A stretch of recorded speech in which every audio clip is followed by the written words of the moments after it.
I am from Oakland, California.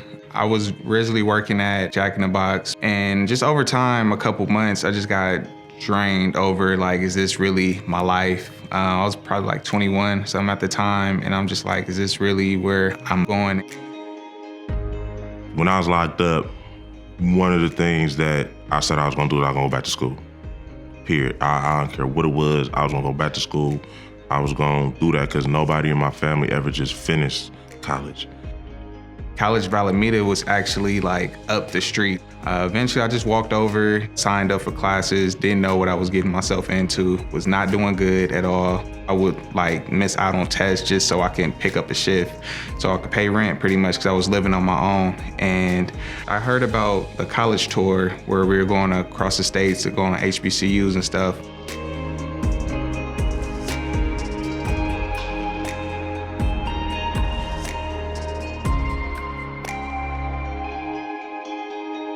So when we went on the tour and we came to Clark, I just felt comfortable. All the other schools I went to, I just kind of sat back, didn't really say anything. But here I started asking questions and stuff like that, and it just felt like this was the place for me to be. My mentors actually helped me get on the tour, and I actually wrote letters to my parole officer so I could get on the tour because it was a possibility that I wasn't gonna go. But in my heart, I needed to go on this. I knew I could be something. You know, I know God put me here to do something bigger than what I thought I was supposed to do before I got locked up. My relationship with Ralston is like, I look at him like my brother. We was going to community college. We were both working there at the same time. And then, you know, we both felt like Clark was the school that we wanted to go to, and we committed to it, and we ended up getting our grades up. We actually both went out here.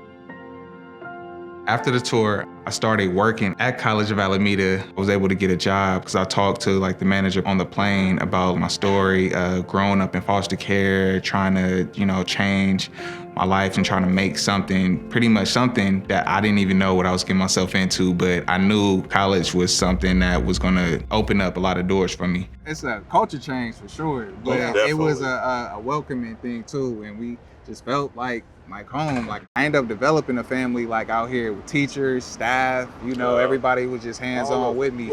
Everybody. It changed our lives for the better. So like it saved our lives for real. That part too. Like, that's for real. As a lot of foster youth don't end up going to college and actually graduate. I believe that HBCUs are finally getting the recognition and the respect that we so richly deserve. For years, we have been producing trailblazers and history makers over time. And I met a phenomenal lady by the name of Elaine Moore, who invited us to California to participate in recruiting students from California to come to Clark Atlanta and other HBCUs. I saw needs and I wanted to fulfill needs as much as I could. And then the partnership with Clark Atlanta University began. So in most instances, the students had earned an associate degree in California. So that was 2 years. So now they're transferring to Clark Atlanta, and they've got the benefit of earning a 4-year degree almost at a 2-year price, right?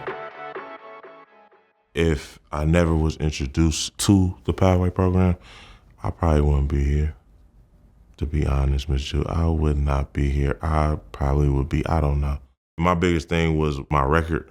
And so I had to call them and let them know, you know, this is what's going on. If I'm able to come, I'm gonna be on parole. I gotta finish my parole out here. And Clark was like, man, come on, we take care of you. And that right there, that I was like, yeah, this is where I need to be. Good to see you. That's family right there, my boy. Yeah, he's also from Oakland too. An additional benefit to the students was the wraparound services that were part of the agreement.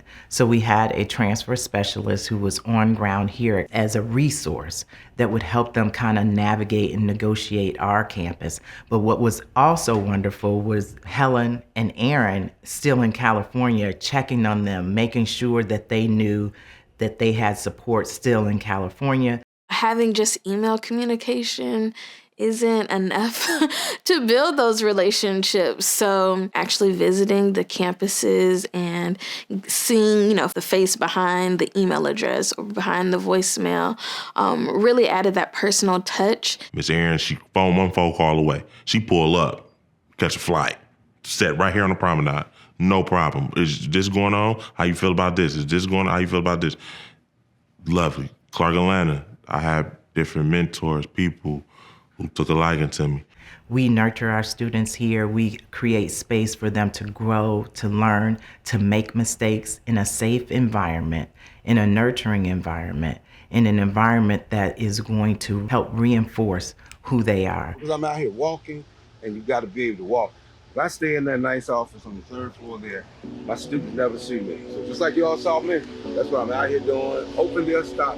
That's that part, having access. Access. And we weren't really getting that back home. And so coming to a HBCU and having access to it. Our teachers, when they give out their numbers too, they reach out to me when I'm messing up instead of just letting us fall back behind and just going above and beyond. I've learned to just, speak up, and there are people, out here that do want to see me succeed and do want to help me if, I open my mouth and speak up. As a man, as a black man, but as a man, period, one challenge that I really had was accepting myself. The HBCU Pathway Program put me at this chapter in my life, this gateway that I can walk through and I can evolve into more than what I was.